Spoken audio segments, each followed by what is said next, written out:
Hey guys, welcome back to Clownfish TV. This is Kneon. I am here with Geeky Sparkles. Hello. And it's time for another daily dose of dismal Disney. Actually, it's not dismal for Disney. They made a bunch of announcements today. Their theme park attendance is up, apparently. And they're building a new park. Hey, everybody, we're finally getting a new park in the Middle East. Yeah, yeah. So this is where all the money and the R&D is going to go. Well, Disney's not paying for it. They have a licensing deal. It is that the company that's doing it, that Mural or whatever. Yeah. They're the ones paying for it. It's like the Imagineers are going to build it. They're going to do like the designs and make it all Disney-esque. But the other companies footing the bill, kind of like we have in China. Yeah. So that, I kind of wonder if Disney in some ways isn't better off doing this, because when they license their parks out or they work with another company, those parks usually wind up being better. Mm-hmm. I mean, look at Tokyo, right? It's like most people consider Tokyo Disney to be the best Disney park in the world, and they basically license it out because the owners actually care. They actually care. So we'll talk about this. We'll talk about Disney's earnings. We'll talk about their subscribers and all that stuff. We don't do a blow-by-blow of every Disney earnings call, because what is the point? Honestly, I didn't even watch earnings call. This is the first time I haven't in a while, because one, we had stuff going on last night, so we didn't go to bed till really late. And two, I just didn't give a shit. I know, that's kind of where I'm at. Like, Disney's gonna massage the numbers. I don't feel personally like there's as much drama. I mean, I don't agree with the direction the company is going in, but there's not as much drama as there was when they had the Nelson Peltz stuff going on, or Bob Chapek saying stupid stuff or whatever. It's Iger's gonna Iger. They're gonna pick some moron to be the new CEO that's probably gonna lead the company down another darker path or whatever. But they're gonna continue to make money because Disney, they just make money, and if they stop making money, they'll make it look like they're making money. Well, from a business standpoint, this was a good idea, because you look like you're having another park, and you are in a way, but you're basically licensing it. So when they say it's Disney's 7th park, yes and no. Yes, but it's a smart way to go, because they're paying them royalties. Like they're going to pay Disney royalties, so they make money off of it, and then they can do what they do with other places.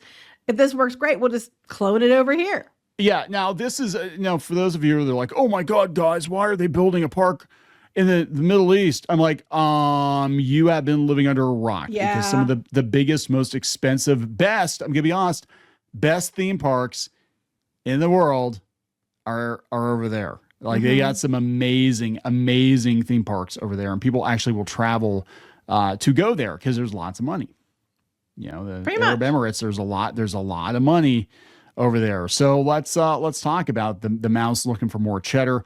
Before we get into any further, please subscribe for more pop culture news, views, and rants, guys. You'll get a woohoo if you do. Woohoo! So we'll talk about the park announcement, and then we'll get into the financials on Disney. So apparently, the park attendance is up. Now, I've heard mixed domestically things. The park attendance is up. Right. So I mean, it's it's gonna be what it's gonna be. And no shock, per capita spending, which means spending per guest, is up. Shocker there, because, they keep raising prices and everything. And then you have to pretty much pay for Genie Plus and pay for, the Genie Plus. Lightning Lane now. The Lightning Lane. If you want to do you want to ride all the rides or whatever that day that take Lightning Lane, you can pay for the massive upcharge for that. So, of course, their per guest spending is up. But surprisingly, they said the park attendance was up. So, there's that. Yeah. So this is coming from a Hollywood Reporter. Disney plans new theme park in Abu Dhabi, its most tech-forward resort yet. I was actually thinking, well, they're doing a cruise ship, I think, in Singapore, too, aren't they? They are. They're doing one out there, and they're doing one for Japan, too. They might be doing 2 for Japan now. So Disney Experiences chairman Josh D'Amaro is going to break down the deal with the Hollywood Reporter. So they had an interview with him. Disney Experiences chairman Josh D'Amaro says that the new park and resort will be the company's most modern destination yet. A rendering pictured above features an unusual castle that appears to be made of crystal, for example, and it will be the most tech-forward park. So they're going to track a lot of screens. A lot of screens. That's what that means. It means, you can't even go to Disney World or Disneyland without a cell phone now. Like, you got it. Tech forward doesn't necessarily mean good, because, Mickey and Minnie's Runaway Railway is supposed to be more technologically forward, but honestly, it sucks compared to the Great Movie Ride. And I think the Great Movie Ride was a lot more intricate than Mickey Right. Minnie's Runaway Railway. So I'm like, that doesn't necessarily mean it's better. Anytime we have the opportunity to build from the ground up, as with much change in the tech space and as much advantage in that tech space that offers us right now, we're going to go after that full force, says Damaro. In doing so, it will give us an opportunity to tell our stories in more immersive ways and more flexible and dynamic ways, in ways that Walt probably would have dreamed of in 1955. I don't think Walt would have been like, hey, let's make parks overseas. In the Middle East, yeah. In the Middle East. But, you know, I mean, look, they've got a really cool Ghostbusters ride. I can't remember which park it's at, but I like, we used to watch these ride-through videos all the time. My daughter still watches them, and I would see these amazing theme parks and these amazing rides. I'm like, why don't they build those here? That's a good question. Why don't they build those here? If you want to be technologically advanced and do this really cool stuff, why can't you do some of that here? They don't build stuff here because, like, in this situation, they're not paying for it. They're getting paid. So, of course, they're doing it here because they have to pay for it. I still believe that Disney would be better off if they would license out their stuff. I mean, especially with the cruise lines. I think the cruise ships, them owning the cruise ships, I think is not a good idea. I think they should have worked out, because they used to have the big red boat.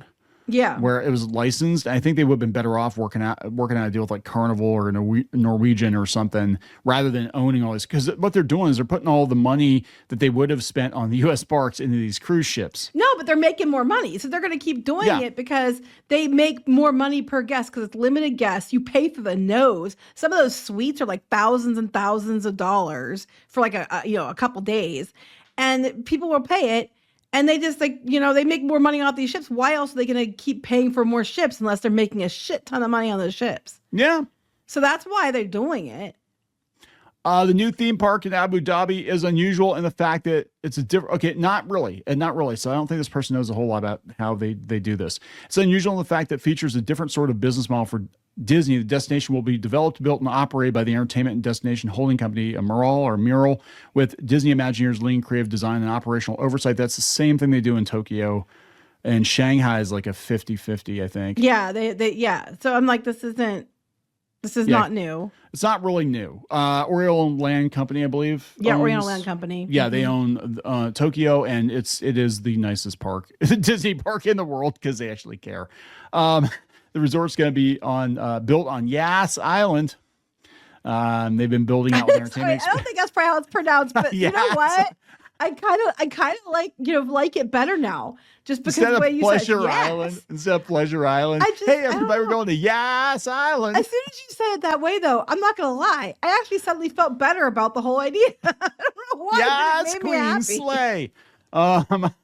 Yeah, it's gonna be right against the water. It's gonna pull water and play with it in completely new and unique ways. That actually sounds pretty cool. There's gonna be some really cool things they're gonna do, and I 100% think it's gonna be gorgeous. Yeah, I mean, you can see the little like oasis areas and so I mean, it's gonna be amazing. I have no doubt. I'm sure it will be. We've been doing this for 70 years. We have different models in almost every resort that we operate in internationally. And in this model, knowing Mural, knowing what they built, how sophisticated they are, we felt very comfortable with them as our partner in building the 7th destination of ours. The arrangement here is somewhat unique. Yeah, no, they've done this before, basically. They're going to completely fund it. Yeah, that's what I said. Disney's controlling the design and their engineers, but I said they're funding it. Because my first thought was like, wait a minute, you just got done saying you're spending $60 billion on your parks in 10 years, and how are you going to build a new one? And then, no, they're not paying for it. Yeah, they're going to pay for cruise ships instead. Yeah, they're getting paid royalties from this place. Yeah, so they did. Yeah, I knew I've heard of them before. I just wasn't sure. They do the SeaWorld over there, Ferrari World, Warner Brothers World. Yeah, for most of Disney's international resorts, there's a local operator. I'm talking about China and Hong Kong. The closest comparison, is Tokyo Disney Sea, where the Oriental Land Company owns and operates the park. Yeah, so they said there's an insatiable demand for Disney experiences all over the world. Not really. No, it's not an insatiable demand. God, sorry. It's gonna be interesting to see if all these Disney influencers are getting their passports updated, their tickets ready. Like, I got to be the first one to go to Yas Island and go to the Crystal Castle. Well, I don't know. Some of the influencers that were mad about they're saying Disney wasn't woke. I don't think they'd be welcomed very strongly over there. But that's just me. Yeah, that has come up. That has come up in conversation. People are like, "Hey, yeah, yeah, you had a big deal in Florida, but you're gonna build over in Abu Dhabi." Okay, And I guaranteed next month they got rainbow merch everywhere, but I bet that won't show up on that. Yeah, well, that's probably a condition of why, what I'm saying. Like, I think the reason that these Middle Eastern companies are controlling it is they're probably going to be like, yeah, we're going to have to be sensitive to our culture, and this is what we will and will not allow. The Japanese cruise ships are being made for the Japanese people, so it's going to be made to be like smaller, because not to be mean, but like Westerners tend to be larger, and they're fat. making it. We tend to be very not fat, just fat, but and tall and stuff too. All the ride vehicles that are made for overseas, and they bring them over here. And they're going to make it for their audience, them. Their target demographic. But yeah, but the other thing, it's like I saw Joshua Harris mentioning it, and I was like, well, he's not wrong about the whole double standard there, Disney. But it's not anything new. This has been going on for a while. It's just Disney. Actually, I'm going to be honest. I'm surprised it took Disney this long to do it, because they've got amazing, like, if you go out and look on YouTube and look at the ride through videos, they've got some really amazing attractions based on American IP in like Dubai. Like, I think it's because they're paying for it, not Disney. I think it's because the arrangement lets Disney do what they want, but they don't have to pay for it, and then they could just take their R&D that they got paid for and just bring their stuff over here, and then that's how much money they get to save. So yeah, I think that's why they're doing it now, because I don't think it was if they were offered this deal before now, they would have taken it. Yeah. No, they weren't I agree. doing it because they had to pay for it. There's Sparkies. Go Sparkies.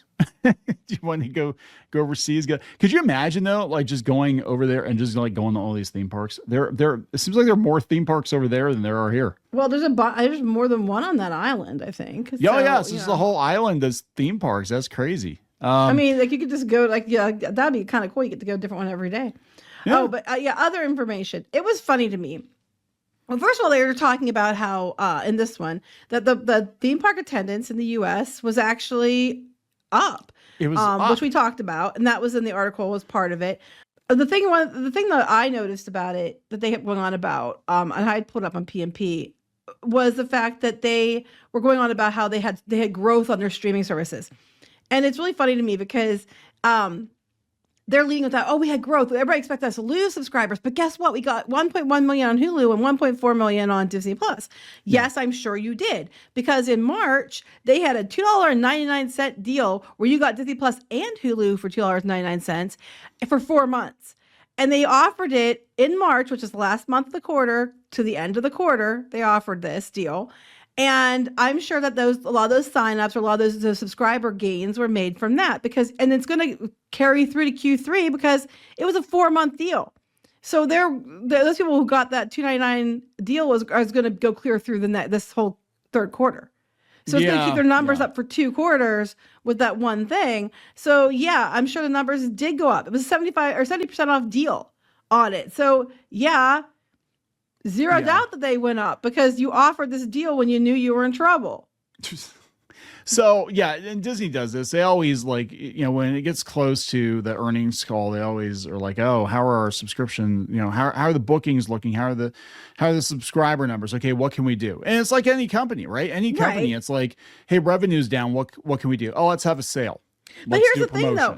The investors are like, subscribers were higher than anticipated. However, you're only getting $2.99 for the subscribers. And I guess you could make the argument that, well, they might not have subscribed otherwise. So where we might have lost, how many thousands of dollars in the fact that we gave a price cut, we might have gained those, millions of dollars and stuff on the people that did pay a fraction of the price. But again, that's not a full subscription. I think a lot of the subscribers that you have, a big hunk of them, are not full price subscriptions. Yeah. So investors are looking at it like, wow, we got full price subscribers. And it's like, no, you really didn't. And you probably aren't for a while. Well, they're talking that, investors share. So this is what this is all about. And this is like, look, it's not just Disney. It's every corporation. It is basically smoke and mirrors to try to make the investors feel good, right? And Disney's been battered. They said Disney stock has fallen 17% to date. And they said that the tariff talk that could be hurting them because they get a lot of their merchandise from China for the parks, and also they're talking they're going to start tariffing foreign productions, and a lot of their movies are filmed overseas. So they're going to do what they can do to make people feel comfortable investing in Disney. That's oh, we got a new park coming. Yeah, okay, we're not paying for it, but we got a new park coming, guys. I don't think they even announced that till after the call. Yeah, so a lot of this stuff they drop it before the call. They actually that one they didn't announce. I don't think till afterwards. Yeah, it's kind of. I didn't watch it today. This is like the one I have. The first one I haven't watched in like forever. I just get to a point where really the lead up was to the pelts fight. After that, it's like okay, it's the same stuff every time. It's the same for the stuff. Most part, and Iger's. Iger's actually boring. Like it was a lot more interesting with Bob Chapek because you never knew what the hell he was going to say. Yeah, but he also he didn't filter himself. Like he didn't have a filter either. So Iger tries to present it the best way, and Chapek he was just let it fly. It was he just let it fly. Yeah, he's just and it was fun watching. But now it's like okay, well now we're just back to Bob Iger, and it's like okay, we know what Iger's going to do. Iger's going to do what Iger's going to do. And he's going to try to cement his legacy because he's, supposedly leaving. Yeah. But there we go, guys. Disney, Middle East, park, revenue up, yada, yada. Subscribers are up because subscribers are up. Of course it is when you give them 70% off deal. They went woke, but they're not going broke. They went woke, but they're not going broke. They went woke, but they're going to forget about that when they go over to the Middle East. That is what's really interesting, right? Like they just oh, hey, there's no money in wokeness. Oh, well, okay, we'll just except for June. Except for June, we have 1 month where wokeness pays. They're going to start promoting all the rainbow shit. Yeah. That no one wants, and then it ends up on clearance at their outlets. So pretty much, yeah. And you're never going to see any of that stuff in. They care about you in June when they cash in on you. Care about you in June. Are we going to wrap this up? Yeah, we're going to wrap it up. Please subscribe for more pop culture news, views, and rants. We'll talk later. Bye.